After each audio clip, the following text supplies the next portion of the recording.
Veja no ICL Notícias, segunda edição. Exclusivo ICL. Polícia Federal indicia 4 delegados da própria PF no inquérito da obstrução de rodovias no Nordeste no segundo turno de 2022. A Polícia Federal também indicia 4 ex-diretores e coordenadores da PRF por envolvimento nas tentativas de impedir o trânsito de eleitores de Lula nas eleições. Não gostou do sermão? Trump chama de radical de esquerda e exige desculpas de bispa que pediu misericórdia por imigrantes e população LGBTQIAP+. In the name of our God, I ask you to have mercy upon the people in our country who are scared now. O ICL Notícias, o veículo mais confiável do Brasil, está no ar.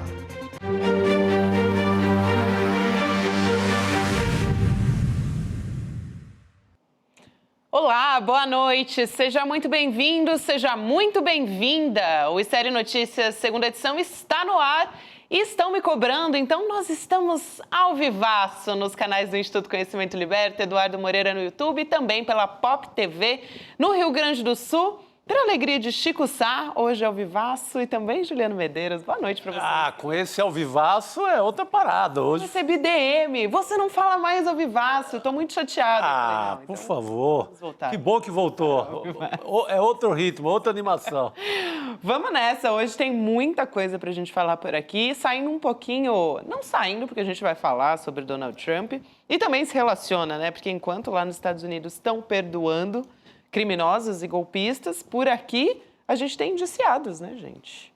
Indiciados, gente, peso pesado de uma das instituições mais respeitadas do país que estava envolvida na trama golpista para assassinar o presidente Lula, dar golpe nas eleições e garantir que o governo Bolsonaro não acabasse em 2022. Juliana Dalpiva vai trazer isso pra gente hoje. É isso, ela vem aqui conversar com a gente, Leandro Demori também e Heloísa Vilela, teremos no programa hoje. Não, é grande elenco, hoje todo mundo aqui, edição extraordinária. Um deles, a gente já tem o spoiler, porque tem uma canequinha em cima da mesa, um deles vai estar por aqui presencial. Mais um grande gaúcho nesta mesa. Eu ia dizer, não vou dizer qual, mas acho que agora já ficou um pouquinho, o spoiler todos já... ao universo do Vale do Taquari, porque o nosso convidado, ele também passou por lá agora, Juliano. Passou por lá. E o mais importante nessa coisa do golpe também é essa história da Polícia Rodoviária Federal, talvez tenha sido o maior crime do mundo eleitoral da história do país, que é você impedir que uma determinada população, um determinado segmento da sociedade não exerça seu direito ao voto. Eu tinha ouvido falar disso até então, e era uma coisa muito planejada. Tiraria a eleição do Lula. Claro. Porque você bota ali na planilha lugares onde o Lula teria 80%, 90% dos votos. Você retira esse voto, você vai na soma, tivemos uma eleição com a diferença tão pouca que poderia dar a vitória a Jair Bolsonaro. Então, um plano maquiavélico, um plano envenenado, dentro do pacote do golpe, esse é um capítulo muito importante. E mostra, Chico, acima de tudo, o aparelhamento, né, das instituições de Estado durante o governo Bolsonaro.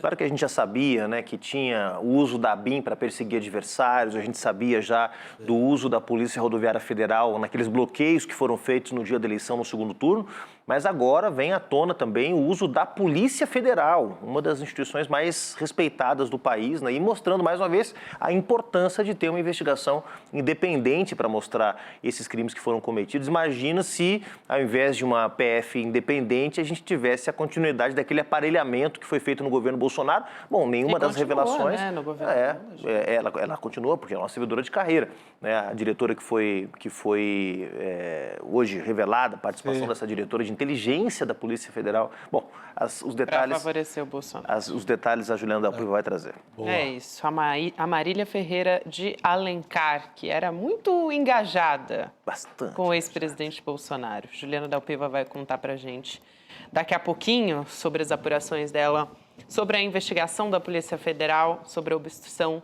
de rodovias no segundo turno das eleições de 2022. A gente tem, para dar aqui alguns detalhes, também 4 ex-diretores e coordenadores da Polícia Rodoviária Federal por envolvimento nessas tentativas de impedir o trânsito dos eleitores do presidente Lula. Então, a Polícia Federal indiciou esses 4. E essa informação foi publicada hoje pelo Aguirre Talento no UOL. Essa é uma parte, né? Esses são alguns dos indiciados hoje pela Polícia Federal. Daqui a pouco a gente vai falar dos demais aqui também. Mas é muito importante que a gente tenha esse avanço nas investigações, né? O ano começou, dia 22 de janeiro de 2025. Eu não sei se eu falei 2024 aqui. Alguém no chat fez um comentário. Eu não sei se eu realmente falei, mas se foi, 22 dias sem falar de 2024, para mim, já é uma grande vitória. Eu achei que ia vir mais cedo essa confusão. Mas a gente está no dia 22 de janeiro e a gente já tem o desenrolar da história como prometido ou como previsto, né? Pelos nossos jornalistas, a gente realmente está tendo o avançar da história mais rápido do que o esperado, até antes do Carnaval. Tem até a expectativa da denúncia na próxima semana. É o que se fala, os ventos de Brasília nos mandam essa notícia de ter a denúncia de Jair Bolsonaro e equipe e grande elenco já na próxima semana. E cá entre nós, né, Chico? Depois do que a gente viu essa semana nos Estados Unidos, olha a importância, a gente mencionou isso aqui na edição de ontem do ICL, olha a importância de ter não só a denúncia feita contra o Bolsonaro, mas de ter os julgamentos, né?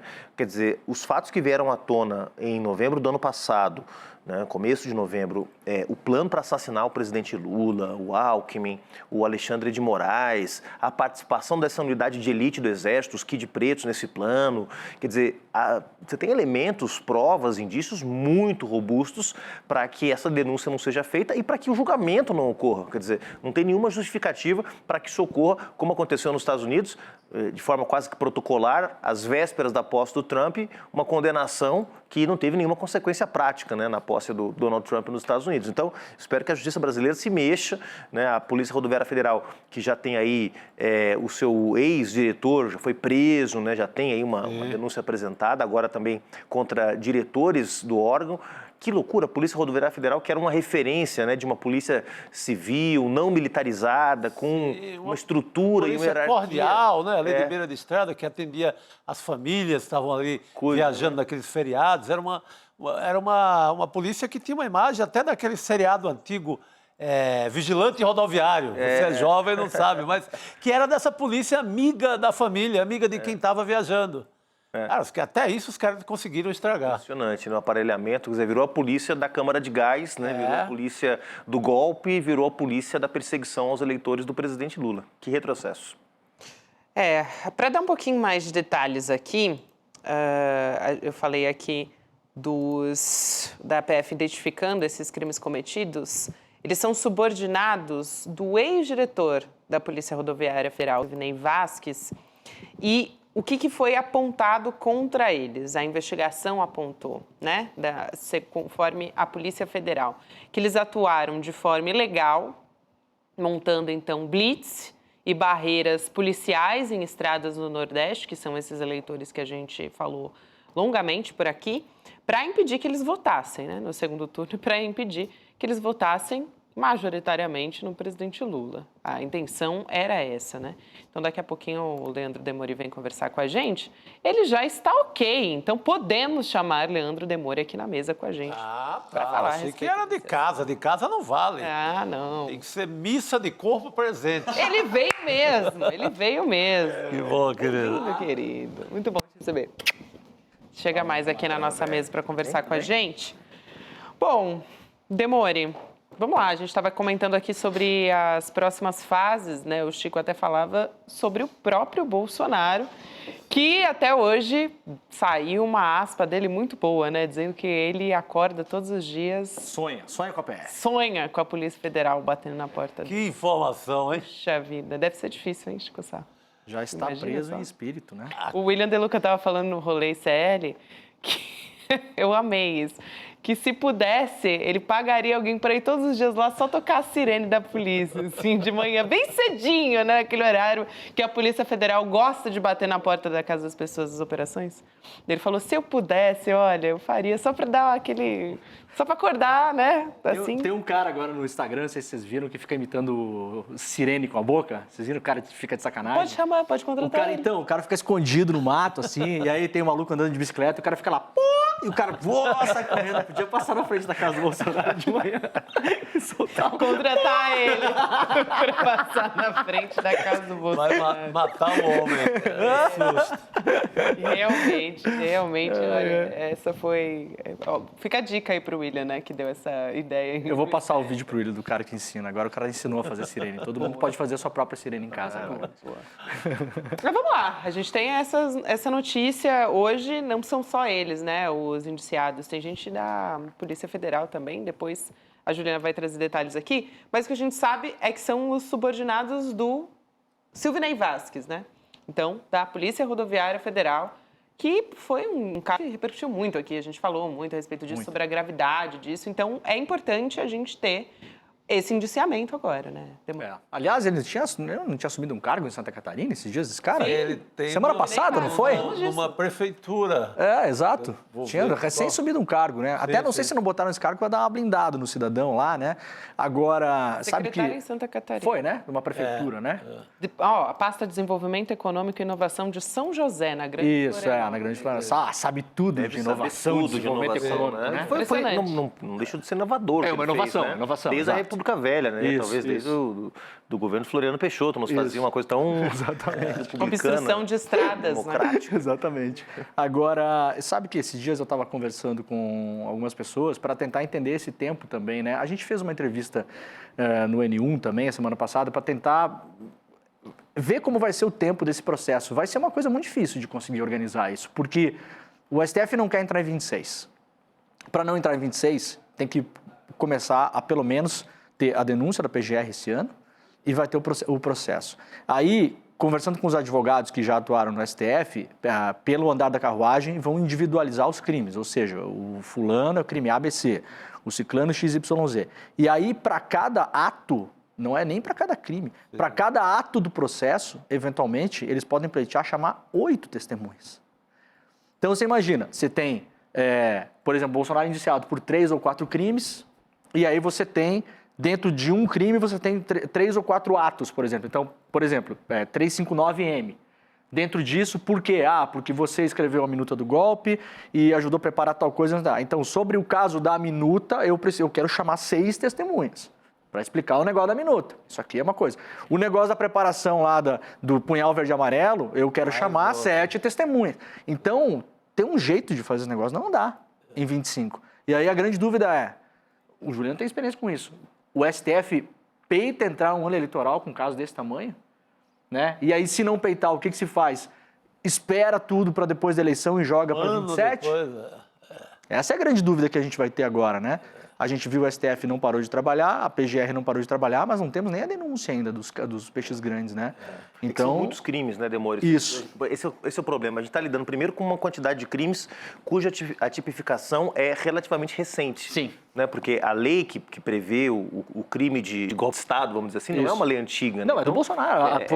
Exatamente, é a primeira vez que o STF vai se debruçar, quer dizer, por uma tentativa de golpe. Não tem experiência, não tem histórico na casa, já fizemos e foi assim. Exatamente. Então, essa é a primeira coisa. A segunda coisa é que você tem misturado com isso preparação para tentativa de assassinato. Isso. Você tem peculato, porque tinha gente que você tem outra quantidade de crimes que estão acumulados ali. E, de fato, cada crime tem que ser julgado de acordo com a sua pena. Agora, vai dar trabalho, viu? Vai dar trabalho. É a grande dúvida que a gente vai ver se vai acontecer. E, em paralelo a isso, tem essa briga na direita, né? A gente viu agora aí o Bolsonaro desesperado, né? Com a questão do Nicolas, né? A gente às vezes vê a coisa de fora, assim, o Juliano que lida com política sabe como essas coisas por dentro às vezes são... O seio do bolsonarismo, na verdade, ficou muito incomodado com o Nicolas ter feito tanto sucesso. Muito. Aí o Nicolas vai para os Estados Unidos e encontra o Marçal, né? E aí o Marçal posta um vídeo do Trump, que agora já sabemos que é falso, né? Que o vídeo é verdadeiro, mas é anterior, né? Então, para além de tudo, tem toda a questão política da gente tentar entender como que vai se configurar, porque tem uma expectativa ainda que o Bolsonaro possa não ser mais inelegível. No ano que vem, a maioria do TSE, se eu não me engano, a gente pode colocar como bolsonarista, porque vai estar sendo comandada, né, por ministros que foram ou indicados pelo Bolsonaro ou já tomaram decisões a favor dele. Se o TSE reverte aí essa decisão, pode ter recurso e vai estourar no STF. Aí o STF está julgando o negócio do golpe, aí vai julgar o negócio da inelegibilidade. São 2, né, processos. É que vai ter o Nunes Marques e o Mendonça, exatamente, né? Exatamente. Então, se o Bolsonaro, para quem está nos acompanhando também, se o Bolsonaro for condenado no STF, ele está inelegível. Então, primeiro que ele pode ser preso, né? Pode ser preso. Mas, Juliano, essa é uma dúvida que eu tenho. Se ele for condenado no STF... Se é uma condenação em primeira instância, a ficha limpa já pega? Ou tem que ser transitado em julgado? Porque não é teoricamente em primeira instância, Então, porque já é em colegiado, porque já né? é em colegiado. Já é em colegiado. Então, se ele for condenado, por exemplo, por uma turma do STF, a ficha limpa já pega. Exatamente, está então, inelegível. independe da inelegibilidade das 2 que ele já tem. Exatamente. Ele já pegaria uma próxima Exatamente. por qualquer condenação, por qualquer um dos crimes. Porque não seria um crime eleitoral, né? A lei da ficha limpa, ela prevê inelegibilidade em caso de crime comum, vamos dizer assim, crime não eleitoral, desde que condenado por um tribunal colegiado, né? Então, por isso que isso, claro, era uma forma de evitar que o juiz de primeira instância, vinculado a um projeto político no município, desse uma canetada e tornasse inelegível o adversário político do prefeito, por exemplo. Que tirasse da eleição. Tirasse da eleição. Claro. Então, tem que ser tem que ser no tribunal colegiado, por isso, ou vai para o Tribunal de Justiça, ou vai para o TRF, quer dizer, por exemplo, no processo de julgamento do presidente Lula, a inelegibilidade dele só se deu quando ele foi... quando se confirmou a condenação do Moro no TRF4. Perfeito. Então, quando ele foi condenado pelo Moro, ainda não estava na ficha limpa. No caso do Bolsonaro, como é direto no STF, exatamente. Se ele tiver qualquer condenação ao longo do processo, então ele teria 3 inelegibilidades. Exato. Ou seja... É muito difícil ele estar na urna em 26. Porta né? fechada. Se configura quase impossível, né? E aí cai um pouco uma entrevista que foi feita no N1 ontem, se não me engano, ontem, com o Fabrício Pontin, professor de Relações Internacionais da Universidade de La Salle. Ele falou uma coisa que o Fabrício morou muitos anos nos Estados Unidos, que às vezes a gente não se dá conta, acostumado com a cabeça de um estadunidense médio. Ele falou, o Trump odeia perdedores. Então, se ele farejar que o Bolsonaro não tem mais chance nenhuma de voltar para a urna, de mobilizar a política no Brasil, se aí começa a aparecer Gustavo Lima, Nicolas, Marçal, não sei o quê, pode haver também um abandono desse lado trumpista do Bolsonaro aí. Então, a grande preocupação do Bolsonaro agora é manter a chama acesa em várias tochas diferentes, né? O Nicolas não teria N candidato. Não tem idade ainda. Não tem idade. A exigência é 35 anos. Isso. Assim como o João Campos também, que vez por outra alguém fala, também não pode ainda. Garotada vai ter que esperar. Vai ter que esperar. É a categoria de base, né? Mas a extrema-direita tem quadros, viu? Eles vão produzir alguma alternativa, porque eles estão muito divididos hoje, é verdade, mas eles têm algumas opções, algumas alternativas, e eles estão tentando recompor uma aliança com uma parte do Centrão, né? Quer dizer, já tem aí movimentos em curso, inclusive envolvendo a eleição para a mesa da Câmara dos Deputados, onde eles tentam deslocar um pedaço do centro. Na verdade, o Centrão vai ser o grande troféu de 2025, né? Sim. Porque, de um lado, o governo também começa a fazer gestos, já se fala em troca no Ministério da Saúde, em troca em ministérios importantes, e o bolsonarismo também começa a se mover para tentar construir algum tipo de aliança com esse centrão mais conservador que está na região centro-oeste, sudeste e sul do Brasil, tentar, a partir daí, dar força eleitoral para alguma dessas opções do bolsonarismo, vamos dizer, do neobolsonarismo, né? Que é o Tarcísio de Freitas, que é o Caiado, com todos os problemas e as dificuldades que cada um deles tem. Sim. Há grandes chances do bolsonarismo não ir unificado na eleição de 26, no primeiro turno, mas de haver um bolsonarista ou um neobolsonarista com capacidade de liderar esse bloco, né? Quer dizer, nós vimos em São Paulo já isso acontecendo, né? De que já não é mais a bênção do Bolsonaro que define quem é que lidera o campo da extrema-direita. Né? Não Isso resolve vai ter tudo, que- né? Não resolve tudo. Dá um empuxo inicial, é um apoio importante, claro, mas tem um teto desse apoio também, né? Sem dúvida nenhuma. Tem quem está se montando muito para isso, a gente já falou no programa algumas vezes também aqui, é o Ratinho Júnior, né?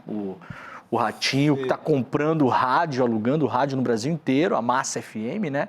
Aliás, a galera que está nos assistindo pode botar nos comentários aí, Gabi, quem mora em cidades do interior, se chegou Massa FM no último ano, assim, porque virou um negócio impressionante mesmo, assim. Eles estão ou alugando sinais de rádios locais que têm menos grana, então o Ratinho chega, paga um aluguel mensal, né? Paga lá 50, 70, 90, 100, 150 mil reais para os donos, aluga o sinal, ou comprando rádios. E o projeto do pai é justamente isso, espalhar pelo Brasil para tornar o Ratinho Júnior um nome conhecido nacionalmente. O que deu uma água fria no Ratinho Júnior na semana passada foi a Paraná Pesquisas, que saiu e a aprovação dele é muito ruim. Eles achavam que seria uma aprovação bem melhor. A aprovação dele no Paraná não é lá grandes coisas. Eu achei que ia melhor. Mas está se montando o Ratinho Júnior, está se montando o Caiado, tá? Os caras estão andando. O Kassab, ele fala no Ratinho Júnior como uma opção agora antes do Tarcísio. Isso. Vê que não dá para o Tarcísio, testa o Ratinho Júnior. A eleição pode ser para perder, mas faz um nome nacional. Isso. É um cara essa é a jovem ideia. ainda, né? Então, ele Comparado tá- com outros quadros da direita brasileira, um cara jovem. Ele está no jogo, ele está na grande gincana aí, o Ratinho Júnior está... Botando fermento na massa. Exato. E foi o grande embate do Bolsonaro na eleição municipal que a gente viu no Paraná, né? Porque ali estavam os interesses do Kassab na chapa que acabou ganhando a eleição. O candidato era do PL, o vice era do PL, que em tese o Bolsonaro deveria apoiar, mas o Bolsonaro, por esse embate, porque viu que o Kassab começou a se crescer e começou a querer botar o Ratinho, começou a criar outros candidatos, o Bolsonaro apoiou a Cristina Grêmio para tentar dar uma porrada no Kassab e mandar um recado, ó, eu posso derrubar você onde eu quiser. Acabou não se dando bem o Bolsonaro lá. Agora fez muito voto Cristina Grêmio, né? Muito voto, saiu forte. Gente, mas a gente está falando aqui de extrema-direita, eu queria falar sobre mais um componente que eu acho que é balde de água fria para a extrema-direita. Um primo dos Bolsonaro, vamos dizer assim, que foi mais a gente estava falando aqui de Polícia Federal indiciando, né? Mas nesse caso, a PGR que denunciou o Léo Índio. Ele é primo de 3 filhos mais velhos do Bolsonaro, do ex-presidente Jair Bolsonaro. Então, ele foi denunciado. É o Leonardo Rodrigues de Jesus, né? A gente conhece ele por Léo Índio, mas ele foi denunciado por associação criminosa armada, tentativa de abolição violenta do Estado Democrático de Direito, golpe de Estado e outros crimes, porque ele estava no 8 de janeiro, então, lá em Brasília. E ele publicou muitas... A gente está vendo a carinha dele aí na nossa tela, né? A gente viu muitos vídeos do Léo Índio. Acho que as pessoas vão se lembrar porque ele publicou muito nas redes sociais, ele fez imagens em cima do Congresso Nacional, próximo ao Supremo Tribunal Federal. Foram muitas imagens do Léo Índio e ele estava aparecendo com esses olhos aí vermelhos, parece que está chorando mesmo, né, Juliano, como você disse. Mas era o gás lacrimogênio da Polícia Militar ali. Então, ele apareceu, assim, foi uma imagem bem marcante. Sim, os vídeos dele mostram um personagem que estava acreditando que o golpe estava sendo dado. Sim. Ele foi para os quartéis também. Olha, estamos concluindo essa história. Ele fala com muita convicção que aquele momento é o momento do golpe. Parece que está vivendo um momento histórico. Né? Ele chama ali, olha para a câmera como conseguimos. Lula não vai governar. Eu acho que vale a pena também trazer um pouquinho porque as pessoas, né, como assim primo, né? Então acho que vale. O Léo Índio, ele é filho da irmã da Rogéria, que é a primeira esposa do Jair Bolsonaro. Então, ela é mãe do Flávio, do Carlos e do Eduardo. Por isso que ele é primo dos 3 filhos mais velhos do Bolsonaro. Primo dos filhos. É que o Bolsonaro é um homem tão de família que ele tem várias, né? Gosta muito de família. O Léo Índio era o que aparecia nos vídeos com o Carluxo, nas fotos com o Carluxo, que é muito íntimo, próximo. Muito íntimo. Ele chegou a dividir apartamento com o Carluxo. Sim, são muito próximos. A Rogéria, se eu não me engano, é aquela ex-esposa que tinha denunciado o cofre do Bolsonaro, lembra? E depois voltou atrás e até concorreu numa eleição com o nome Rogério Bolsonaro. Tinha aquela história que o Bolsonaro tinha um cofre no Banco do Brasil. Uma que disse que fugiu para a Noruega. A que fugiu para a Noruega é outra. A da Noruega, outra Noruega mulher. é uma outra que está morando lá com o norueguês. É uma confusão. A A Rogéria... candidata é a Rogéria. Se eu não me engano, são duas diferentes, né? O Bolsonaro teve 3 esposas, né? A Rogéria, agora a Michele, teve uma outra no meio aí. Quem conhece bem as esposas do Bolsonaro é a Judal Piva, que vai estar aqui depois, pode esclarecer melhor, né? Isso. Tá aí as fotos do... Tá aí, ó. São São muito próximos, né? próximos mesmo. Mas a Rogéria, se eu não me engano, é aquela que tinha denunciado o tal do cofre do Bolsonaro, que ele tinha um monte de coisa lá no Banco do Brasil, que tinha coisas dela e dele, que em determinado momento ela separou, ela foi tentar reaver as coisas, chegou lá, o cofre estava pelado, tinha sumido as coisas do cofre. Aí depois deram um cala-boca para ela, não sei o que aconteceu, que ela até concorreu numa eleição com o nome Rogéria Bolsonaro e não se É elegeu. interessante a história com a Rogéria, porque ela foi derrotada pelo próprio filho, né? Nas urnas, assim.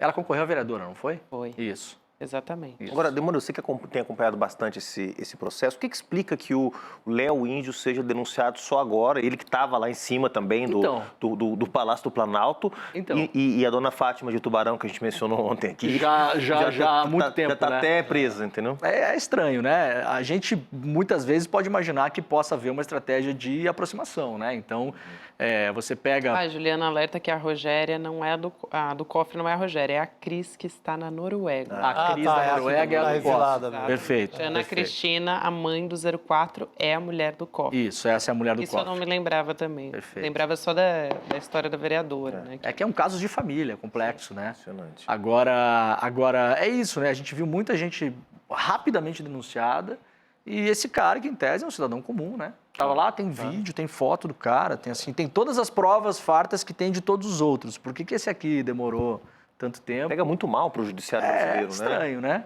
Estranho. Vamos deixar para denunciar por último, porque ele é primo do ex-presidente. Quer dizer, que tipo de critério se utiliza para isso, né? Exatamente, é estranho mesmo. Mas, enfim, tá aí agora mais um com probleminhas para resolver, né? Só para também esclarecer, a história da Ana Cristina Vale, ela acusou o Bolsonaro de furtar um cofre, né? Isso. De mais de 1 milhão. Isso. Foi lá em 2007. Exato, era essa Ela história que que eu fez um lembrava. boletim de ocorrência ali, falou, sumiu aqui, É. joia, dinheiro, Exato. Essa é a história. Aí ela foi para a Noruega, fazendo a distinção. casou com um norueguês, mora lá no interior da Noruega. Eu, várias vezes que já fui para lá, Noruega, eu já faz alguns anos que eu vou, por conta de compromissos profissionais com a Universidade de Oslo, e aí toda vez que eu vou, eu penso em bater na porta lá. Só que teve vários momentos de relação diferente da Ana Cristina com o Bolsonaro. Teve momentos que colegas que moram lá falavam, não chega nem perto, que o marido dela é grandão, o cara não sei o quê, meio nervoso. Aí em outro momento estava mais tranquilo, aí em outro momento eventualmente estava meio disposta a falar, e daí depois some. Ela mora numa cidade pequena no interior da Noruega. E sumiu, né? Desapareceu. Essa aí desapareceu. Mas que bom que a Juliana ajudou a gente a entender a diferença do caso de Pra gente entender família. onde entra Léo Índio nessa história, Isso. né, gente? A gente tem que contar a história da família Bolsonaro para isso. Bom, Demore, vamos falar mais de tretas na extrema-direita? Você bom. começou a citar aqui, né? Então Sempre acho que bom, vale a sempre pena bom. a gente aprofundar um pouquinho nisso.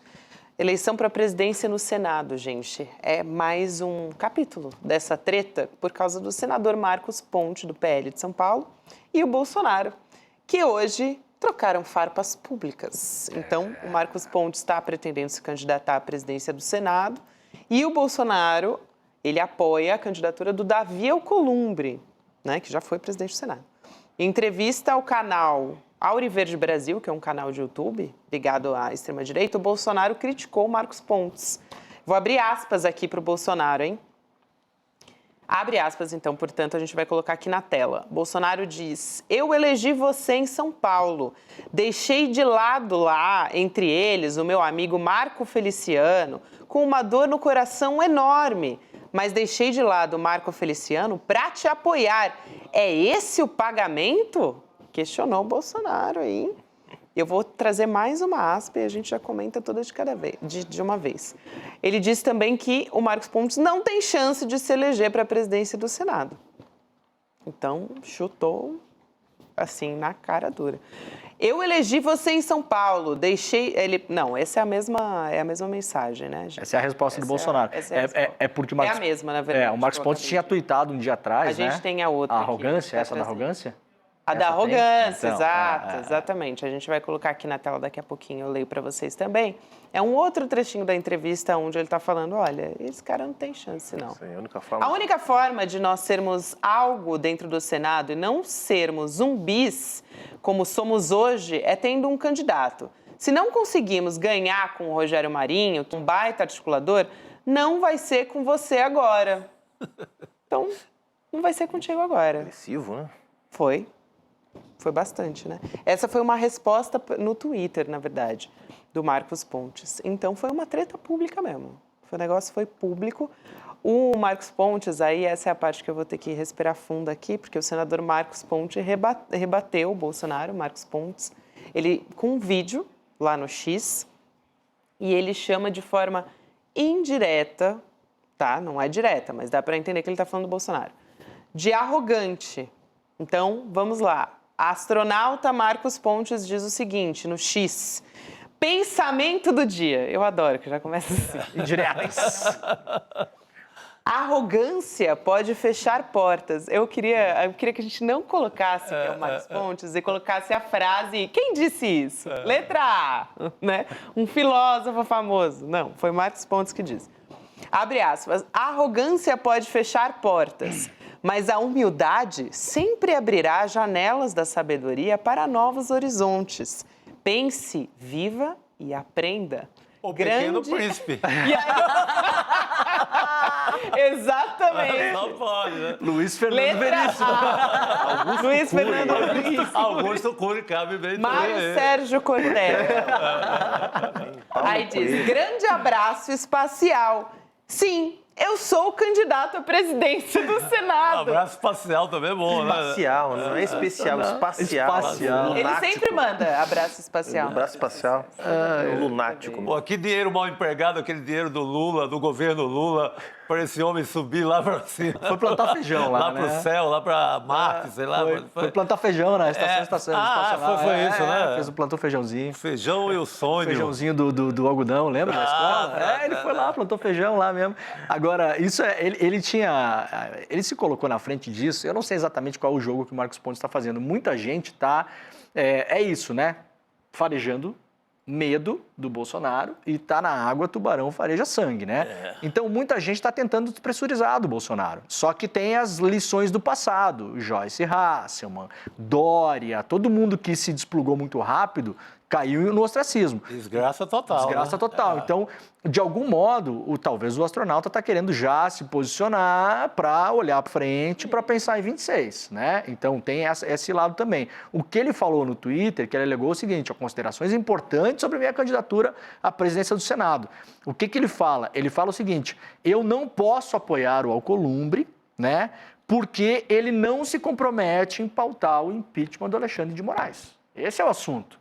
Então, ele colocou isso na rede social, escreveu um textão gigante lá, né? Mais bolsonarista que Bolsonaro. Mais que o Bolsonaro, claro, porque o Bolsonaro está aqui... O Alcolumbre está fazendo, na minha visão, um jogo duplo. Porque o que a gente sabe quando fala com o pessoal em Brasília? Nos bastidores, se o cara é muito da extrema-direita, ultra-radical, ele dá uma piscada e fala, não, vem comigo que a gente pode conversar para botar o impeachment para votar, ou se a gente não botar o impeachment para votar, a gente recoloca a PEC da Bengala, que é para aposentar os ministros do Supremo mais cedo, não deixar eles não serem tão longevos no Supremo. Mas, publicamente, o Alcolumbre voltou a falar hoje. Publicamente, ele fala, não, ninguém vai pautar impeachment de Supremo nessa legislatura e talvez aí, depois vocês elejam senadores lá em 26, renova a metade aí e vejam se vocês conseguem. O Marcos Pontes está sendo mais radical Já que o de Bolsonaro. cara já fala. Está falando, não, eu não posso apoiar. Agora ele fala o seguinte, participei de manifestações, ouvi a população que quer o impeachment. Só que ele fala o seguinte, caso o senador Alcolumbre ganhe, a minha candidatura não irá atrapalhar em nada os acordos firmados com o PL. Essa foi a promessa feita pelo Davi ao partido. Né? Então ele fala o seguinte, eu vou tentar ir, se não der também, depois não vou encher o saco de ninguém, né? Claro. E aí deixa a coisa rolar. O Davi, o Alcolumbre está fazendo rigorosamente a mesma coisa que o Hugo Mota está fazendo, que é tentar ser o candidato de consenso, De todo né? mundo, que isso. dá um sinal para a direita, dá um sinal para a esquerda, né?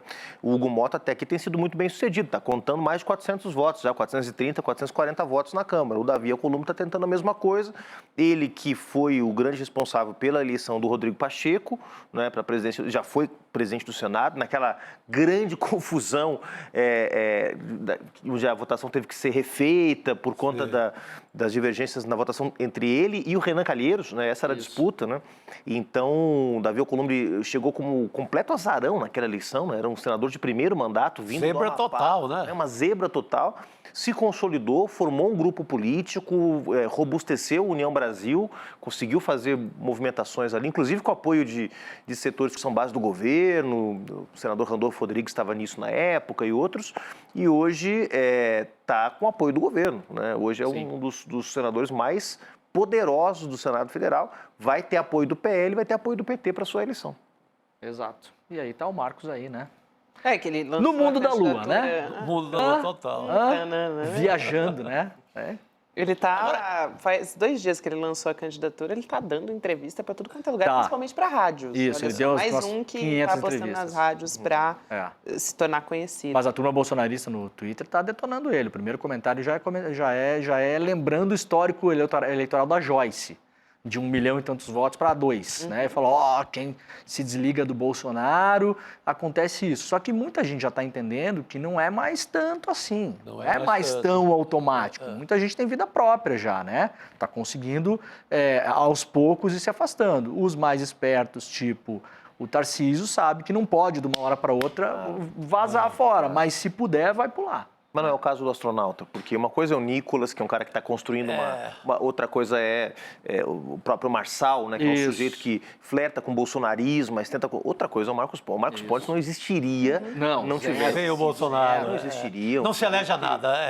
Sinto muito em dizer, mas Vereador de Carapicuíba. não se elege a nada. Não tem menor força política. Agora ele tem 8 anos, né? Então são os primeiros 4 agora, né? Sim. Tá com boi na sombra, né? São Paulo ainda tem muitos anos de astronauta, meu amigo. Pô, que desgraça que São Paulo tá fez com no boi na Senado, sombra. né? Eu lembro do astronauta quando eu ia fazer a cobertura de atos e tal, e aí ele sempre naquele caminhão, eu ficava, gente, sabe assim, quando você... as pessoas só sabiam que, o astronauta, mas assim...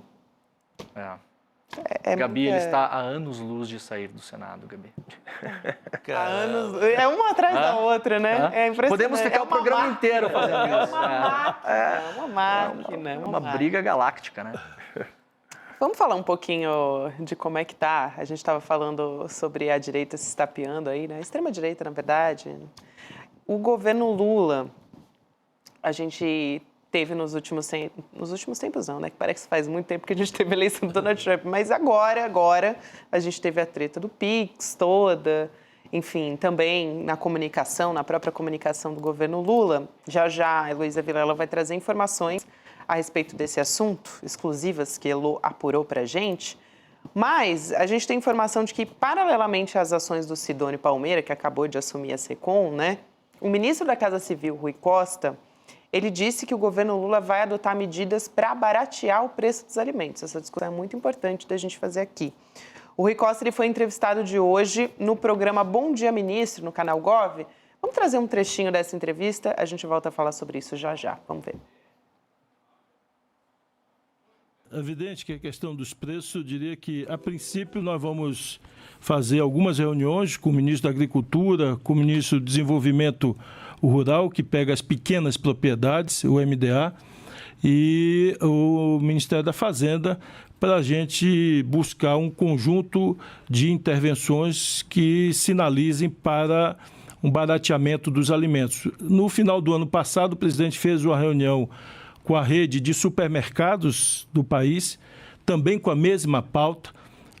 A rede de supermercados sugeriu algumas medidas e nós vamos implementá-las agora nesse primeiro bimestre. Então, vamos, a partir dessas reuniões, ouvindo também os produtores, buscar medidas que consigam reduzir o preço dos alimentos.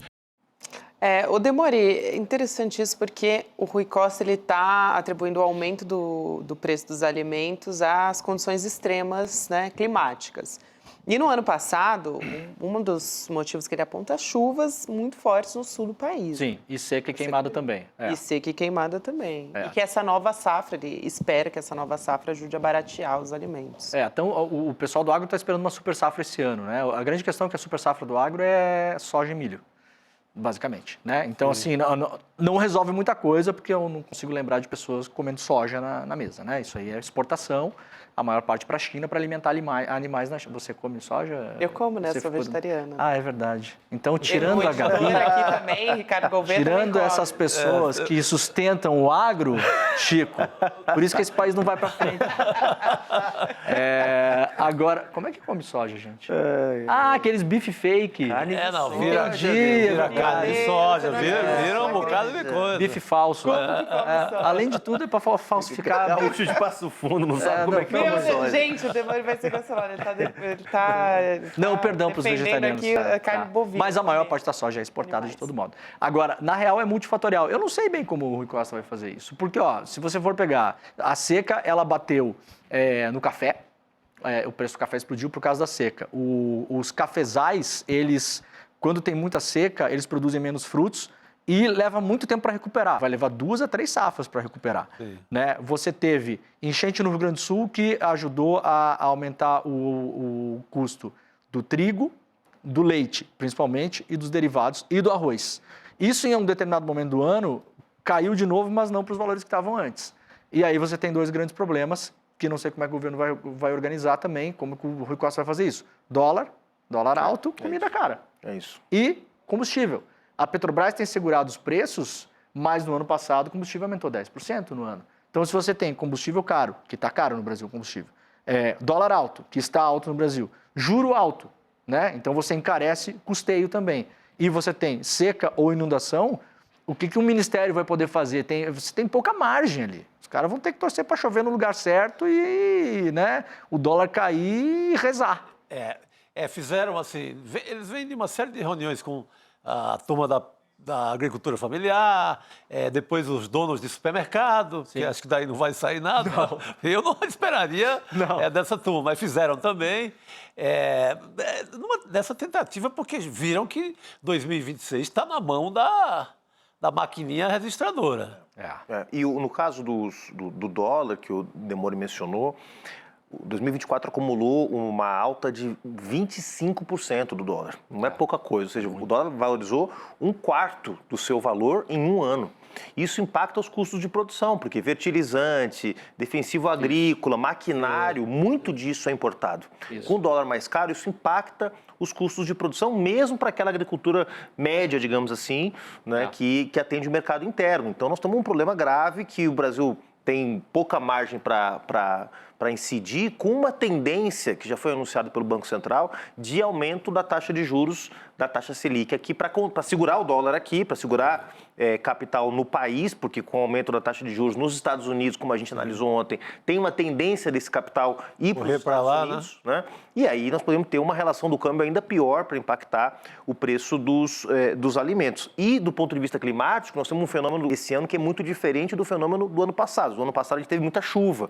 Esse ano é ano de laninha, é ano de menos chuva. Se as coisas forem mais ou menos como se espera, a gente vai ter em alguns lugares estiagem, né? Então, não é tão simples a saída do governo, talvez tenha que ter aí uma política mais agressiva, seja em relação ao uso de reservas para baratear o preço, na compra direta dos produtores, vai ter que ter alguma estratégia, porque está concentrado, não é em todos os alimentos, tá? A gente está brincando aqui fora do ar, Demori, que tem alguns alimentos que o preço até diminuiu. Sim. Mas outros impactaram, aumentou o arroz, aumentou o café, aumentou a carne vermelha, baixou outros itens, o feijão baixou. Sim.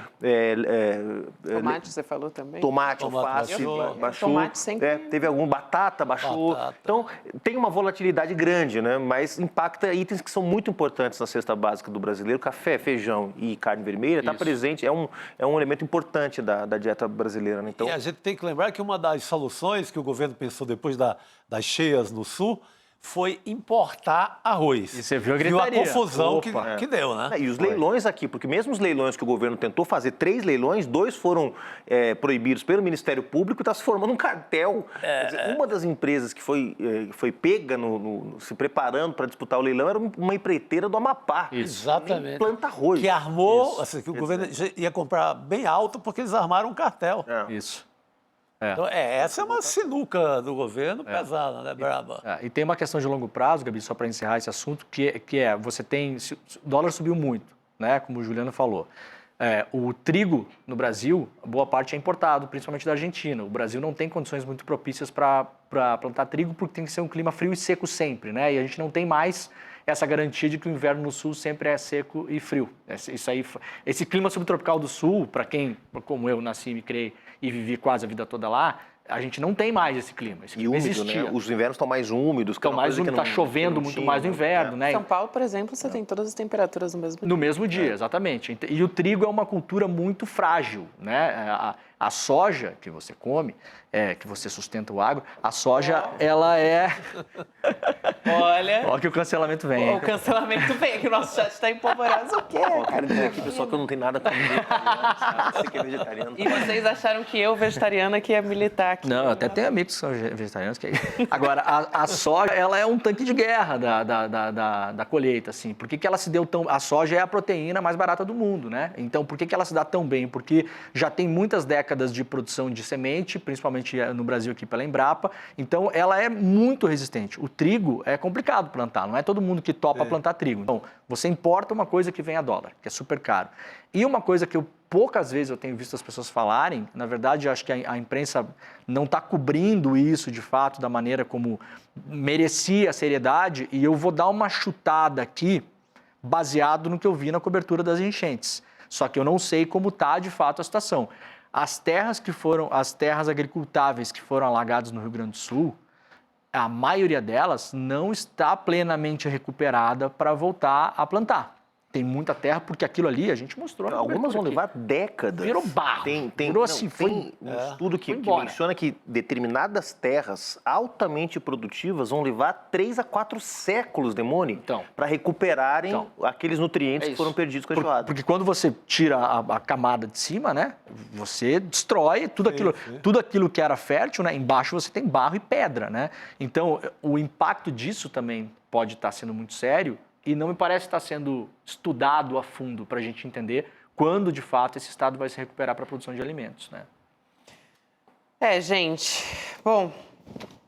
E confirmando aqui, batata inglesa, tomate, cebola, feijão, foram itens que tiveram deflação nos últimos 3 meses. Mas, ao mesmo tempo, café, carne vermelha e feijão, café, para mim, arroz. Eu senti também. Porque Se o arroz, o feijão e o café... Mas o arroz e o feijão... uma coisa que está muito integrada à dieta do povo brasileiro, dos trabalhadores. Foi absurdo, né? O café está muito caro. E o principal... Tá todo mundo reclamando do café aqui. O óleo de oliva também está caro, porque é importado, a galera pode comprar também, né? Mas tem um fator que é o fator que eu acho que escancara o problema, que é enquanto a inflação está concentrada nos alimentos, não impacta outros itens que não são para os mais pobres, né? Sim.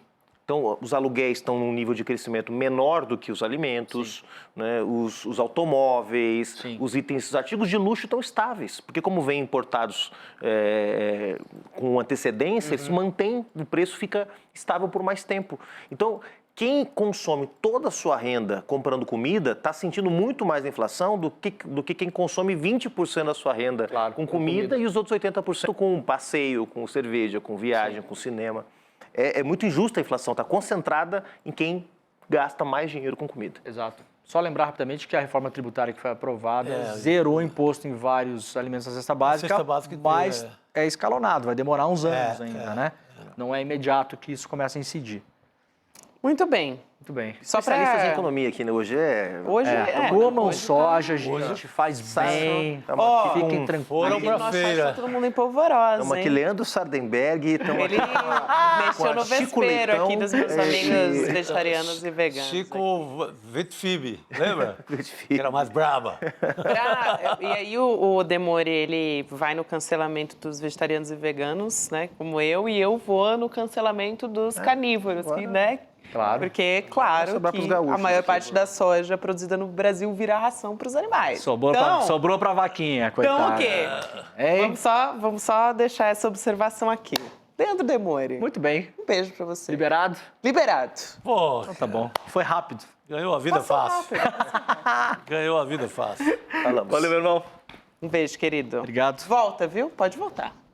Amanhã, possivelmente, estaremos por aí. Ó, anotou aí, produção? amanhã tá no Anotou, N1 produção? também, estaremos que aí. Amanhã sabendo. estou no N1 também. Pra quem não sabe, Fechado. Demore está de mudança. Valeu, Novidades aí.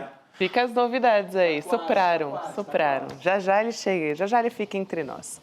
Vamos para as informações exclusivas de clnoticias.com.br, gente. A gente vai conversar com Juliana Dalpiva. Vou trazer um resuminho rapidinho antes de a Ju chegar para conversar com a gente. Eu conversei com vocês, né? A gente trouxe aqui na abertura que, além dos 4 ex-diretores e coordenadores da Polícia Rodoviária Federal indiciados pela Polícia Federal, outros 4 delegados da própria PF também foram indiciados. Aí que está o negócio, né? Outros 2 indiciados são o ex-ministro do Jair Bolsonaro, o Anderson Torres, e o ex-diretor da PRF, o Silvinei Vasquez. E a Juliana, ela teve acesso a mensagens enviadas pela ex-diretora de inteligência do Ministério da Justiça, que é a Marília Ferreira de Alencar. A gente falou rapidamente sobre isso. Ela é uma das indiciadas. E tem a troca de mensagens que a Juliana vai explicar um pouquinho melhor para a gente. Quem é a Marília, quais as mensagens que embasaram esse indiciamento dela. Que, olha, realmente estava vendo a reportagem no site e é da gente ficar... A gente não fica surpreso porque a gente sabe o que aconteceu, né? Mas fica bastante indignado. Juliana já está entre a gente? Tá entre a gente. Ju, boa noite, conta tudo pra gente. Boa noite. Primeira coisa que eu quero falar é que eu achei uma sacanagem vocês falarem de cofre do Bolsonaro e não me chamarem, hein? Poxa vida. Tá vendo? Sacanagem isso. Esse é o papo que eu adoro participar. Pô, produção, anote a minha reclamação. Pra fazer aqui a árvore genealógica de toda a família Exatamente, Bolsonaro. né? Eu tava aqui. Afinal de contas, Vamos fazer pesquisar. casos de família, nem me convidam. Que sacanagem é essa, Chico? Pois é, afinal de contas, estamos diante da autora Do negócio. do livraço chamado O Negócio do Jair. Ô, Ju, você não Podcast, quer livro, toda uma história. aproveitar e esclarecer, porque ela chegou aqui falando isso, eu vou ter que dar, né? Por favor, Aquela recapitulada. sim. A gente falou da Ana Cristina não Siqueira vou atrapalhar Vale a e a produção, Rogéria. não. Bem Não rápido. vamos atrapalhar, não. Fica tranquila, aqui tá tudo sob controle. Tá tudo sob controle em minhas mãos. Rapidinho, ô Ju, tá tudo certo, é isso, né? A Ana é a do cofre, a Rogéria é a que foi candidata e que perdeu pro próprio filho, não é isso? Só pra gente fazer esse disclaimer. O Bolsonaro botou o Carlos para concorrer contra a Rogéria quando ele casou com a Ana Cristina, largou a primeira mulher e, enfim, precisava continuar com o comando do gabinete na Câmara de Vereadores. Afinal de contas, Rachadinhas S.A. tinha que continuar funcionando, então ele não podia perder o controle do gabinete que antigamente era da Rogéria. Ele vivia dizendo isso, né? Que, na verdade, o gabinete era dele. Agora, eu confesso que eu fiquei aqui para reclamar de não ter participado da discussão do cofre, porque, na verdade, aqui no ICL, a gente também revelou ano passado, eu e o Igor, como o Carlos e o Flávio também têm um cofre, né, gente? E isso ficou lá para o Ministério Público do Rio de Janeiro apurar por que eles iam tanto nesse bendito desse cofre quando eles compravam imóveis em dinheiro vivo.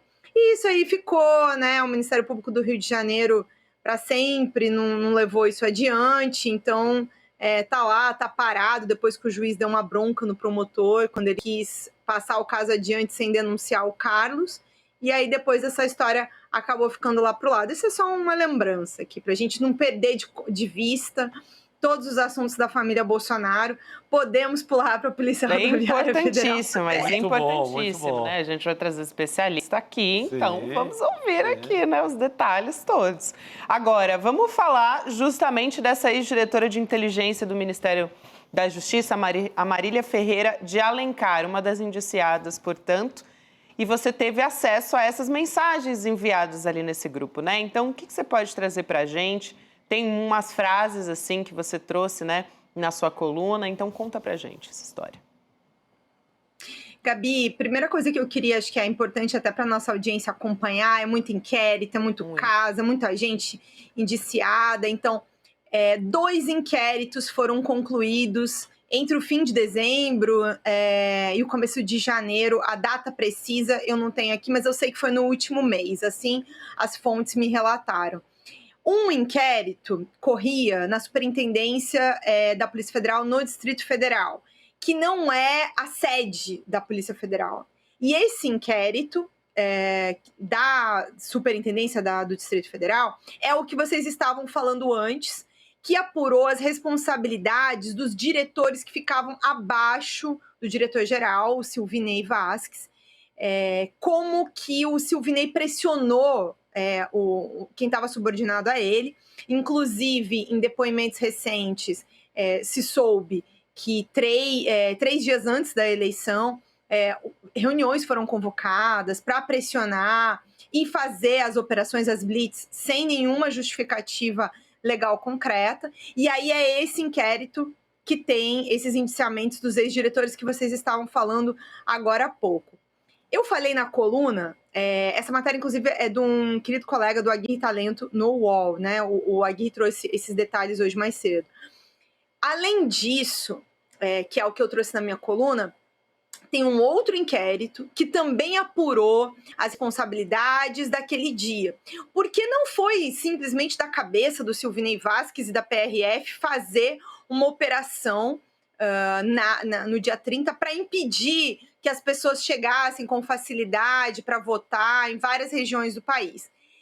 No Ministério da Justiça, comandado pelo Anderson Torres, lá em outubro de 2022, tinham 4 delegados da Polícia Federal que estavam cedidos para o Ministério da Justiça, que também tentaram fazer com que a PF entrasse dentro desse plano que a PRF botou em curso, porque a PRF efetivamente botou em curso. Mas esses diretores, uma delas é a diretora de inteligência, tentaram pressionar que a PF também fizesse. E aí, o que a Polícia Federal descobriu? Ao fazer uma série de investigações, né, eles apreenderam também celulares, encontraram em um dos celulares desses 4 delegados, que tinham diretorias no Ministério da Justiça, um grupo de mensagens em que eles trocavam mensagens ali naqueles dias que antecederam a eleição. Ao mesmo tempo em que eles estavam tentando conversar maneiras de participar do plano para fazer as blitz, eles também estavam ali, praticamente em campanha aberta dentro daquele grupo, falando coisas do tipo: Belfort Roxo, o prefeito é vermelho, precisa reforçar a PF. Menos 25 mil votos no 9. Eles botam, né, o número 9 em referência grotesca ao presidente Lula. E outras mensagens do tipo: só desisto no dia 30/10, às 10 horas da noite. Então, assim, em nada isso era o papel de delegados que estavam... Essa delegada que escreve essas mensagens, que é a Marília Alencar, ela era da diretoria de inteligência do Ministério da Justiça. Então, a gente tinha vários órgãos aparelhados, porque agora a gente consegue olhar à distância. Esse caso aqui, até essa foi uma pergunta que eu fiz para as fontes, vai ser juntado ao inquérito do golpe de Estado, as acusações? Me falaram que até o momento não, por uma questão de conexão direta. Então, provas de conexão direta entre as coisas, eles não teriam identificado ainda.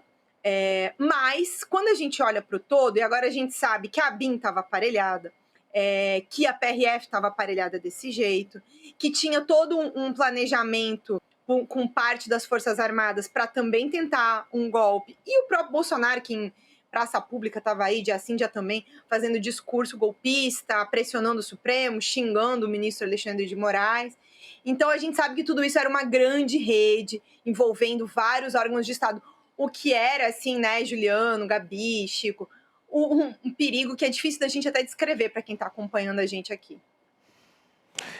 Juliana, nossa nossa xará aqui.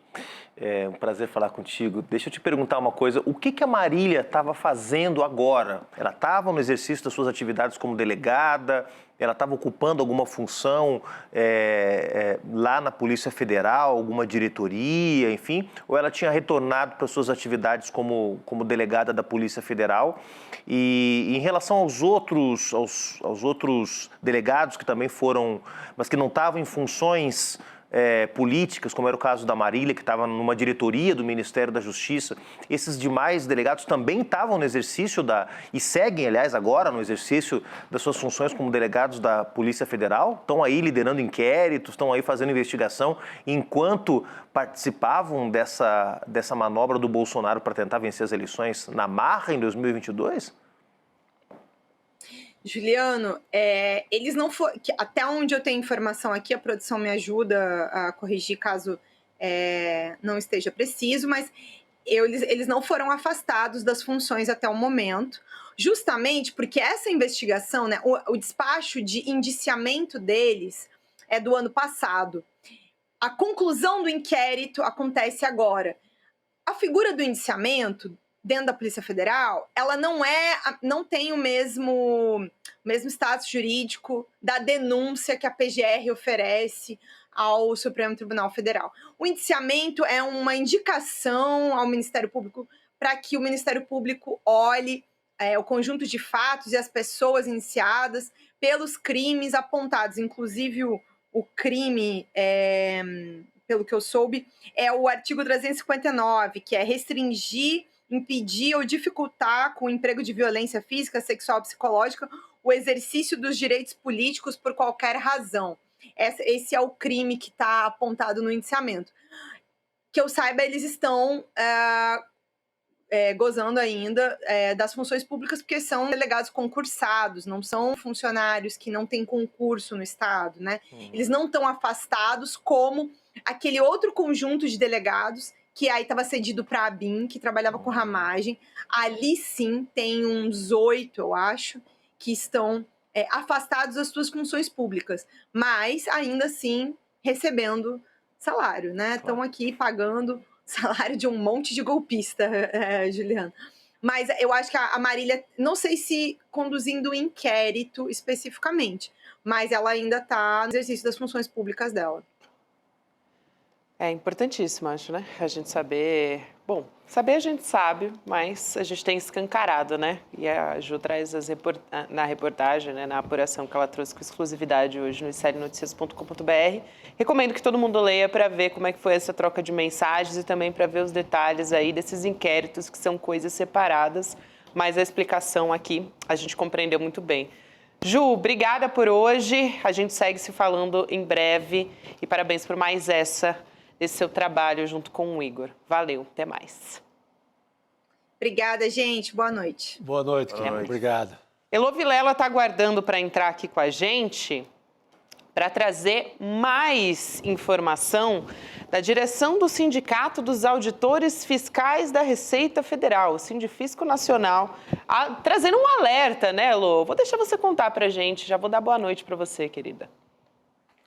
Boa noite, Juliano, Chico, querida Gabi. É aquele departamento do Vai da M? É isso aí que o sindicato está fazendo, sabe? Está dizendo assim, se você olhar para a confusão toda, para aquele escândalo que não era escândalo do Pix, e o que a extrema-direita fez, distorcendo a história toda e mobilizando a população, eles estão vendo no horizonte aí um possível problema com essa medida que o Ministério da Fazenda anunciou no ano passado, em novembro, que é o quê? É eliminar o benefício para quem tem doenças super graves e que ganha acima de 20 mil reais. Na verdade, eles querem até tirar para um grande número de pessoas. Então, se a pessoa teve um câncer sério, mas ficou curada, não precisa ganhar o benefício, é uma distorção que tem lá, a pessoa ainda está ganhando. Mas o que o sindicato... E o que é pior dessa história toda? Eles querem eliminar esse benefício junto com a votação da isenção para quem... da isenção de imposto de renda para quem ganha até R$5.000 e a taxação um pouquinho maior para quem ganha muito dinheiro, quem está lá no topo da pirâmide. E colocar esse corte desse benefício no meio. O que eles já estão vendo na internet, pipocando aqui e ali? Gente começando a distorcer isso para usar o quê? Dizer que o governo é contra doente. Aí eles já estão imaginando, né? Vai vir aquela fake news, uma pessoa péssima de saúde, numa cadeira de roda, e aí eles dizendo o governo quer tirar o benefício dessa pessoa. Já imaginou as pessoas de cama, chorando, cortaram o meu benefício? A produção de fake news a gente sabe como é que é, né? Então o Sindifisco está alertando o governo, olha, não faça isso, não misture alhos com bugalhos, vá votar aí a taxação dos ricos e a isenção para quem ganha só até 5.000 e deixa essa história para depois, discute em outro momento, porque isso vai ser, no fim das contas, uma maneira de torpedear toda essa votação, que é essencial, é uma parte fundamental da reforma tributária que foi sendo adiada e que deve ir à votação esse ano. E que é uma medida importantíssima para o governo, né? É a medida que responde, na prática, a toda a ideia de que é um governo taxador, é um governo dos impostos. Se aprova essa medida, eu acho que você ganha até uma marca de governo, o que até então não tem algo tão forte como os primeiros governos Lula, o 1 e o 2. Essa isenção até 5.000, eu acho que teria ali um carimbo de uma grande história desse governo. E vale lembrar, né, Luísa, Chico, Gabi, que já houve em dezembro, quando foi votado, meio misturado, uma série de medidas ali do pacote de ajuste fiscal do Ministério da Fazenda, já houve muita polêmica em torno do BPC, já houve desgaste, né? Então o governo tem que lidar com muito cuidado, inclusive para não fazer essas economias que são muitas vezes, vamos pegar o caso agora, no final do ano também, do tema ali das pessoas que recebiam um auxílio para os filhos que tinham microcefalia, né? Eram 1.500 famílias, um valor relativamente baixo, né? E o governo foi fazer um ajuste ali e também gerou uma narrativa desfavorável de que o governo estava atacando o direito de pessoas que, né? Então, assim, tem que ter muito cuidado e principalmente construir as condições para fazer a disputa dessa versão de que o governo é o governo que quer taxar os bilionários, os que não pagam impostos, os sonegadores, que foi o que o governo tentou fazer agora no final do episódio do PIX, sem muito sucesso, por isso recuou. Mas tem que ter muito cuidado, porque é fácil colar a ideia de que o governo quer fazer ajuste em cima dos pobres. Exatamente. Olha, Juliana, o Sindifisco fez um estudo de quanto que o governo, no fim das contas, vai conseguir arrecadar se fizer essa mudança. E eles entregaram para o ICL com exclusividade esse estudo e eles mostram que, no fim das contas, o governo... Porque é o seguinte, se você hoje é isento por conta dessa doença grave e vai deixar de ser isento, você vai passar a deduzir do imposto de renda os gastos que você tem com saúde, que antes você não deduzia, porque você era isento. E aí, se você somar, diminuir, dividir por 5, joga metade para trás, né? Aquele anúncio antigo que tinha, você vai ficar com 5 bilhões. Enquanto que, se você taxar, eu vou pegar o número aqui, que é o último parágrafo da matéria que está lá, no iclnoticias.com. Se você for pensar bem e mirar na distribuição de lucros e dividendos, por exemplo, você tem aí um volume de dinheiro para arrecadar, para você taxar, que são 262 bilhões. Você bota aí uns 10%, olha a quantidade de dinheiro que você pode arrecadar numa tacada só de gente que está ganhando muito mais. Então, sabe, o custo-benefício não funciona e ainda pode gerar uma tremenda onda de fake news para cima do governo. Essa aqui eu acho que é a maior questão, né? Porque ainda tem o que pode sair do controle, o que é previsível, e fake news, que não é. Aí a gente não tem o menor controle, mas já dá para saber que aí tem uma margem, né, de manipulação muito grande. Elo, muito importante. Dá para ler tudo, toda a reportagem que a Elo traz com exclusividade no iclnoticias.com.br. Eu recomendo que todo mundo leia, porque está bem detalhada lá essa matéria da Elo. Bom, tem também a história do novo chefe da SECOM, né? A gente pincelou no começo do programa, o Sidônio Palmeira, que assumiu a SECOM recentemente, ele vai buscar os ministérios, né, Lô, para ver as realizações, e ele quer ter uma marca de governo, o que é muito importante. Sim. A gente vem falando sobre isso, Chico Sá, bastante, né? Essas mudanças começaram a aparecer hoje, para a gente fazer algumas observações aqui. Hoje mudou o visual do lugar no Palácio do Planalto onde acontecem as coletivas de imprensa. Antes era uma obra de arte e agora tem a marca do governo, né? A gente tem essas imagens que foram feitas pela própria Lô, agora a gente está aqui na tela. Melhor, inclusive, que aquelas, né, que estavam umas rachaduras na parede. Acho que uma semana e pouco, né? Era até algo artístico e tal, mas para propaganda, publicidade, para espalhar boas coisas de um governo, não era. Podia ser como obra de arte algo fenomenal, não tenho capacidade de julgar. Mas para propaganda de governo tem que ser algo direto, como esse painel aí. Marca. Eu me lembrei, sabe do quê, Chico? Sabe o que eu me lembrei? Eu lembrei que toda vez que você vê um jogo de futebol, quando acaba o jogo e o atleta vem dar entrevista na televisão, tem sempre um painel atrás dele com as marcas importantes. Eles deslocam, né? Eles deslocam aquele painel. Exatamente. Esse agora parece algo que diz, olha, aqui é do governo. Tem essa marca, aqui é do tem governo essas cores e vai ficar firmado isso. O outro era muito abstrato, né? Era uma obra muito abstrata. Tinha até umas ranhuras, como se fosse uma parede estragada. Aquilo talvez servisse para dizer como o Bolsonaro deixou o governo. Mas teria que ser no comecinho da gestão do Lula. Mas agora está muito... não, né? Agora é uma reconstrução com esses, esses símbolos geométricos. Esse aí. Essa era a obra de arte que estava lá, essa semana que passou. Que não... Agora é o seguinte, né? Impactante. Então, e não é só na imagem, né? O que eu ouvi da reunião de ministros que o governo fez essa semana, né, e que durou o dia inteiro, foi que os ministros, em geral, saíram muito satisfeitos, porque viram uma apresentação de um projeto de comunicação que tem objetivos claros, que tem uma estrutura clara e que está mostrando como as coisas devem ser feitas. Não adianta você ir para a internet e ficar dizendo isso não é certo, não pode ser assim. É muito mais pensar em contar histórias, ter personagens reais. A gente que faz jornalismo, a gente conhece muito bem isso, né? Você tem que ter um personagem, uma pessoa que simboliza aquilo tudo que você está querendo contar.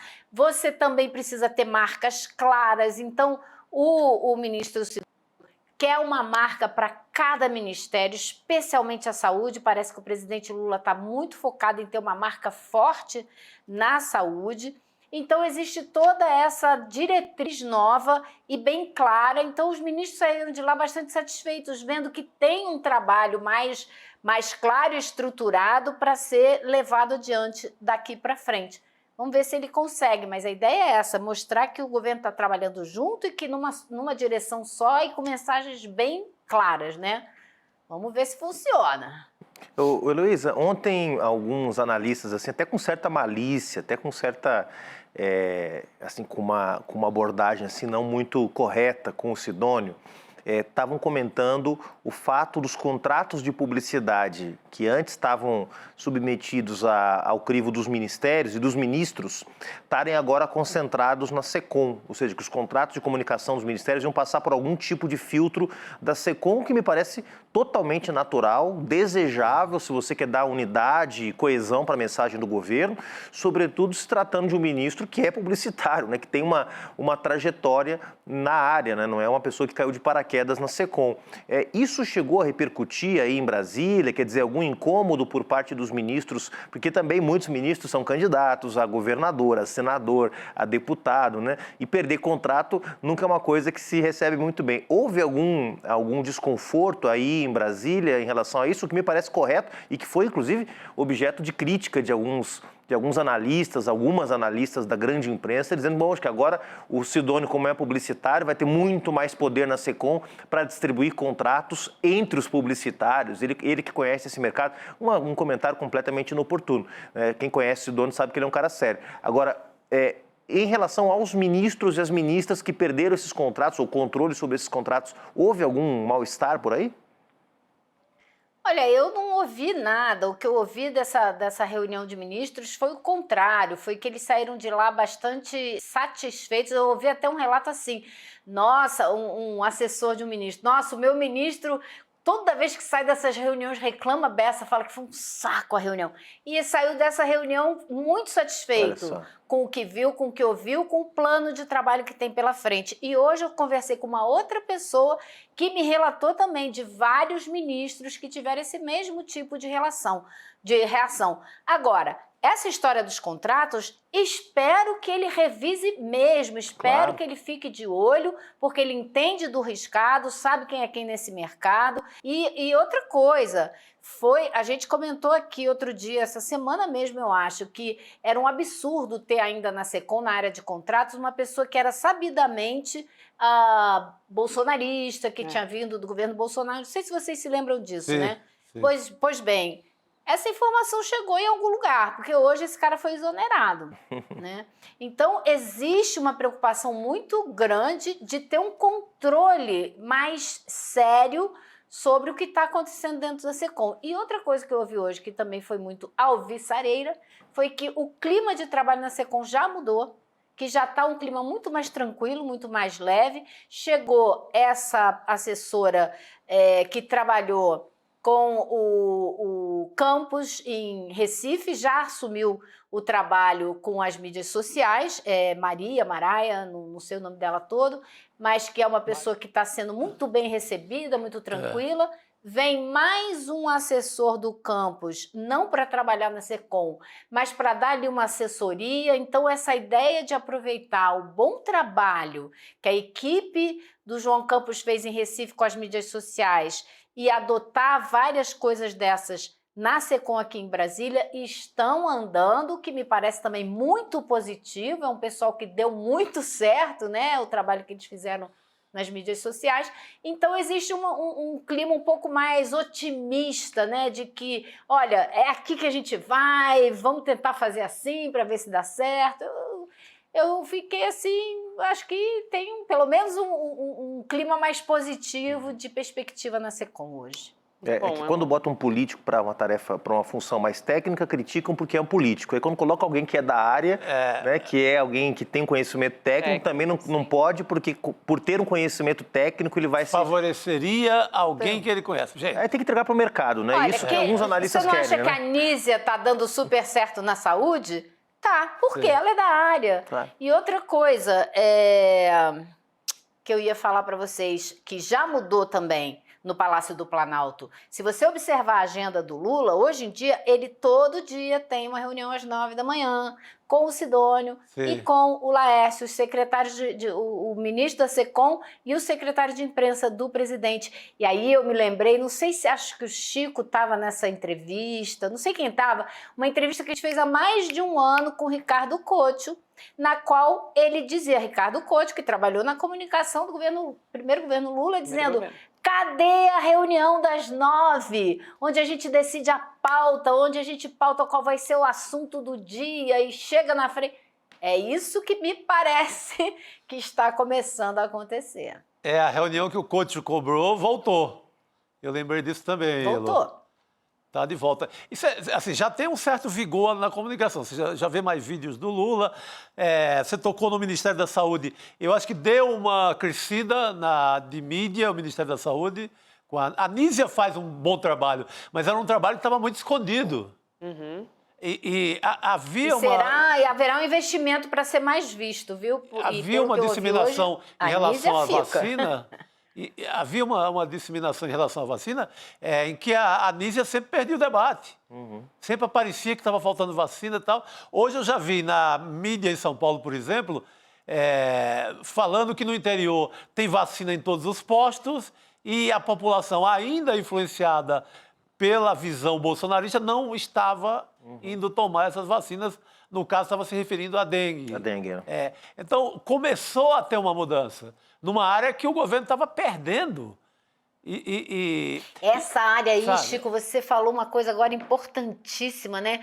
A vacina tá lá, a população não acredita. Aí eu me lembrei de outra coisa que me disseram hoje. O pessoal do João Campos, no Recife, não é só usar muito bem a mídia social, claro que eles usam, mas é também, claro, é uma prefeitura, então é diferente, é menos gente, mas todo mundo usa o celular para os serviços do município. Então, num caso desse da vacina, você teria ali o WhatsApp, o e-mail das pessoas daquela região, daquele posto, e mandaria direto o recado, olha, gente, chegou aqui a vacina, tá? Pode vir tomar e tal. Então, também esse outro lado poderia ajudar demais o mesmo, governo. Elô. É muito direto ali, a comunicação com a população é muito efetiva. E não é, assim, óbvio que o João Campos é quem mais tira bem proveito e faz isso da maneira mais eficaz. Mas é uma história cultural da Prefeitura do Recife, por conta da Imprel, uma empresa de processamento de dados do município, assim, pioneira no país. Então, tem um histórico e o João Campos, com muita habilidade política, faz um belo uso. Como faz também na comunicação.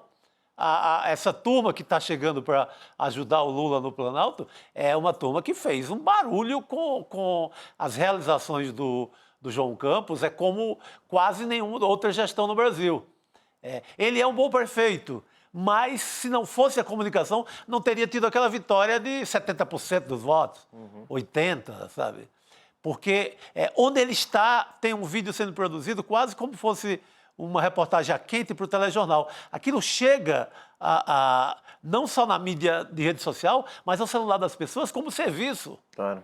Começamos a vacinar aqui, o prefeito está aqui e anda, tem ação, tem uma cara de ação. Claro. Do que a prefeitura está fazendo. E eu já vi o Sidônio pensando algo parecido de tornar o Lula meio protagonista dessas histórias das realizações. Claro.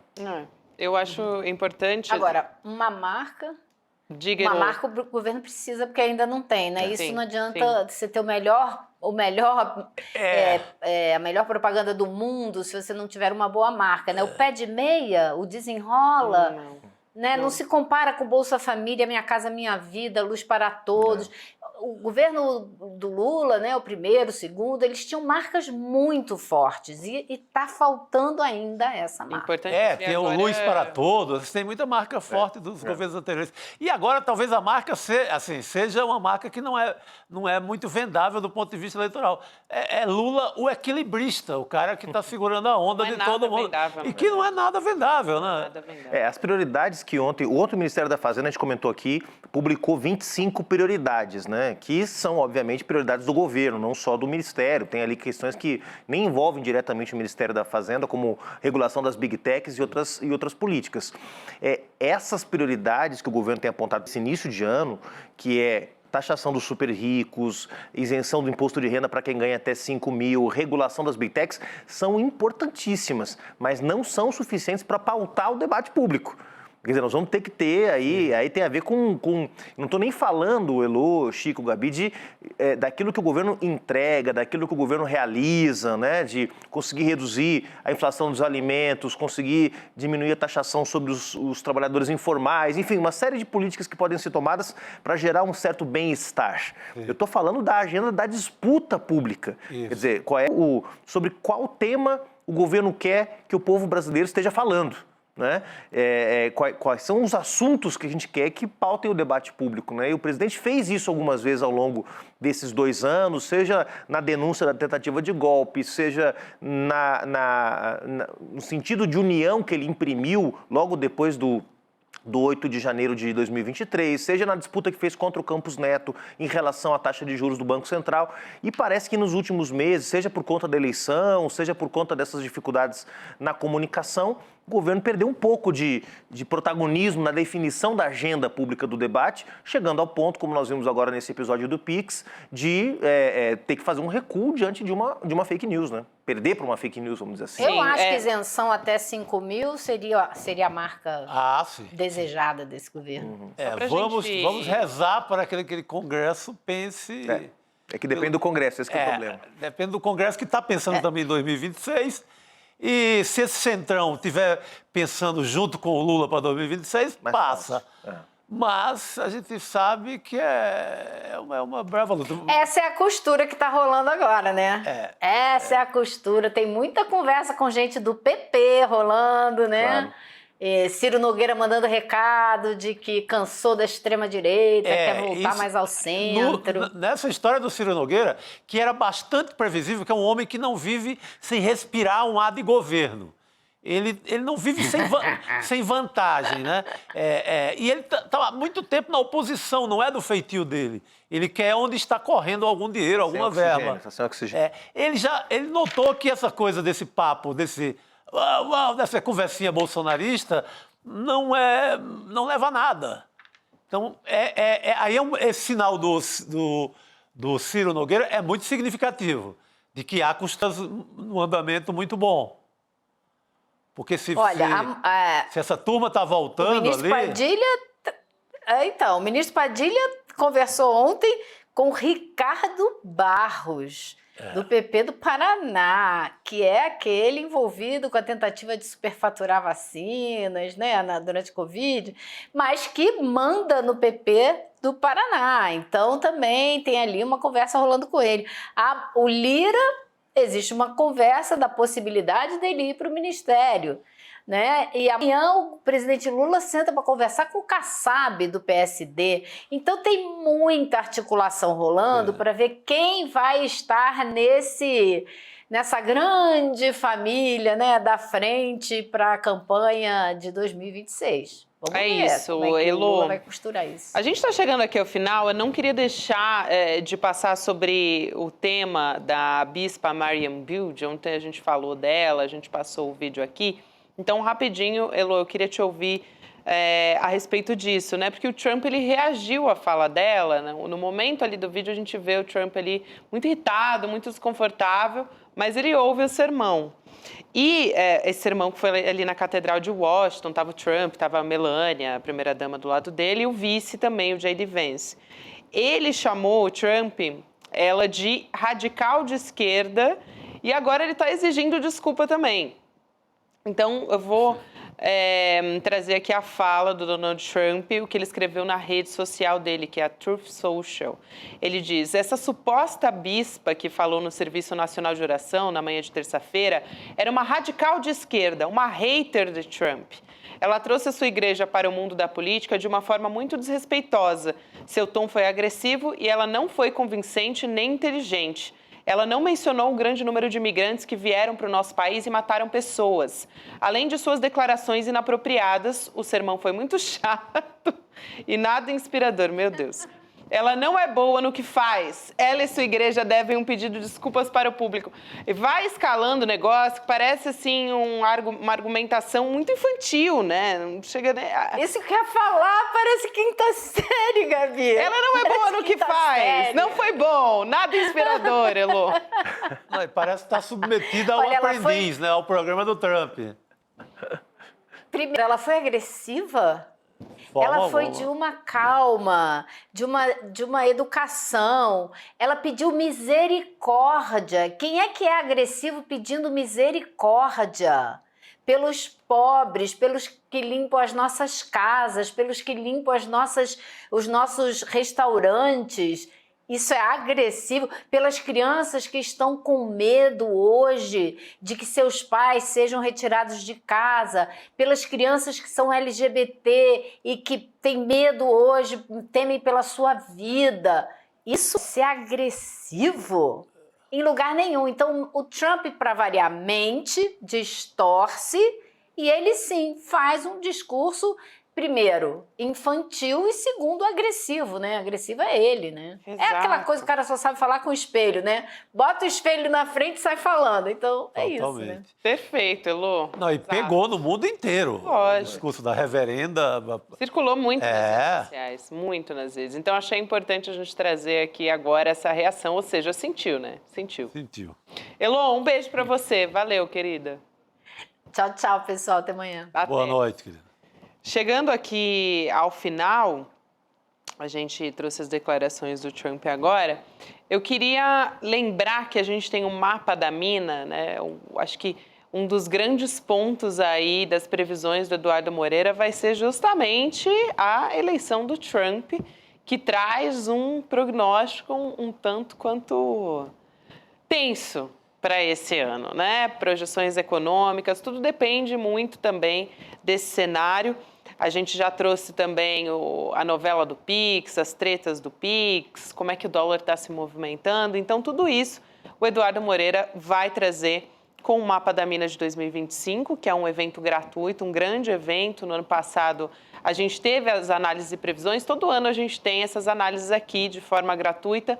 No ano passado, o Edu acertou essas previsões. Então, vale muito a pena para a gente saber direitinho como preservar o nosso dinheiro e também saber onde investir. Então, vai ser no dia 30 de janeiro, que é uma quinta-feira, 8 horas da noite, e você garante a sua vaga, de novo, é gratuito, em icln2.com.br. Não perde essa edição do Mapa da Mina, porque esse ano tem muita coisa para a gente prestar atenção. É um ano mais difícil ainda, né? Porque o que se anuncia de catástrofe, então vai ser muito mais importante ainda esse Mapa da Mina 2025. Isso aí, Chico. Vamos nessa. Uma chance, Chico Sá, de botar todos os seus investimentos aí. Cara, eu sou conservador. Conservador porque eu tenho medo de perder um pouquinho que eu tenho. E é por isso mesmo que eu vou assistir, até porque eu também sou conservadora, mas por quê? Porque eu não domino. Conservadora nas finanças. Nas finanças. Liberal. Liberal no amor. Ô, Chico, vamos assistir agora a Provocação Histórica com Lindener Pareto, chegando aí com a Bruna Ramos da Fonte. O tema é Apenas uma Mulher Latino-Americana, que é o livro da Bruna. Então a gente vai acompanhar essa conversa com gente inteligente a partir de agora. Vale muito a pena. Boa noite para todo mundo que nos acompanhou até aqui, para a nossa audiência querida, e também Chico Sá, Juliano Medeiros, um prazer estar com vocês mais um dia. Lembrando a quem pergunta do Rodrigo que ele está de férias. No famoso gozo de férias, como diria a velha CLT. É isso aí. Valeu, gente, até amanhã. Tchau. Eu tenho certeza que você está perdido ou perdida em relação ao que vai acontecer com a economia em 2025. E mais do que isso, está cheio de medo. E tem razão, porque as coisas não estão bem paradas, nem no Brasil, nem no mundo. É um momento de extrema incerteza, de muitos riscos e que decisões erradas podem se refletir em perdas enormes, muitas vezes em perdas de economias de uma vida inteira. Nesses momentos também surgem esses falsos gurus de internet com fórmulas milagrosas e que podem tornar o problema ainda pior. A boa notícia que eu tenho para vocês é que está chegando a data do nosso evento anual, onde eu explico o que está acontecendo no Brasil e no mundo, fazendo um resumo dos principais relatórios que são produzidos pelas principais instituições financeiras, de uma maneira que todo mundo possa entender. Eu faço também minhas previsões para o que vai acontecer no ano, para vocês poderem se basear nelas e terem um parâmetro, terem mais segurança para seguirem nesses mares revoltos. Vai acontecer dia 30 de janeiro, uma quinta-feira às 8 horas da noite. O nome do evento é o Mapa da Mina, que já acontece há vários anos com sucesso estrondoso. Para vocês se inscreverem, é só clicar no link aqui embaixo. E aí, gratuitamente, vocês vão poder participar. Clique e se inscreva e lembra, não tem replay, então é importante estar lá no dia e na hora combinado. A gente se vê lá.